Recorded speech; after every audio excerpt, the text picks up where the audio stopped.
I don't know if y'all are familiar with Flat Stanley. He's this little guy, there was a book about him, and he was a fellow who was flattened, accidentally flattened. And he learned that this was to his advantage because he could put himself in the mail and travel around the world. And now teachers use him all over the world, and what they do is they have their students mail him and have their friends and relatives write back about his adventures. And from that they learn about geography and that sort of thing. And I got involved with Flat Stanley when my nephew Austin sent me one. And of course, being who I am, I had to make Flat Stanley do his roots.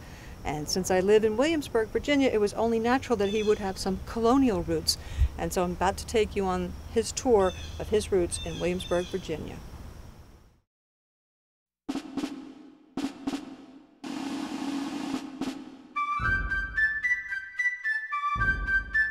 Hi, I'm Flat Stanley, and boy, have I been having a fun adventure. My friend mailed me to Virginia to visit his Aunt Maymay. She's a genealogist, and that means she helps people find out about their ancestors. So Aunt Maymay has been helping me with my family tree. She told me that the National Archives in Washington, D.C. has lots of records, so that seemed like a good place to start. She packed me up, and off we went to the National Archives to start looking at the census records. The microfilm reader was a little tricky to use, but I got the hang of it, as you can see here. After we finished at the archives, we walked around Washington and saw some very strange and interesting sights. Here I am with a painted horse, and with an awesome statue from Asia. Finally, I went back to Maymay's and entered all the information I found at the archives into her computer. Then I printed out my family tree. I discovered that one of my first ancestors to come to America was Rolf Pancake.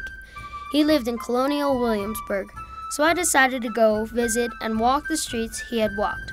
Since I wanted to fit in, I made myself a tri-cornered hat like the ones they used to wear. My Nana, Seaton Squished, sometimes uses the name of Shields, so when I saw Shields Tavern, I just had to get my picture taken. Then I met a judge with a hat like mine and asked if I could take my picture with him. He agreed, but he wasn't very happy about it, so he sent me to the stockade. I didn't mind though, because some of my new friends came and talked with me while I did my time. Then I went and hung out where they lived, but they were couch potatoes, and I like to stay active, so I looked for something else fun to do.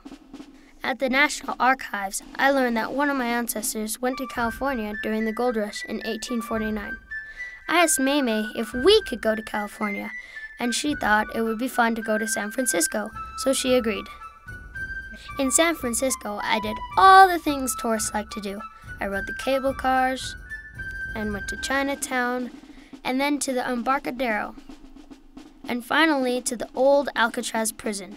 I even met one of the former inmates, wearing his striped prison uniform. But what I liked best of all was the chocolate. I even found some with my name on it.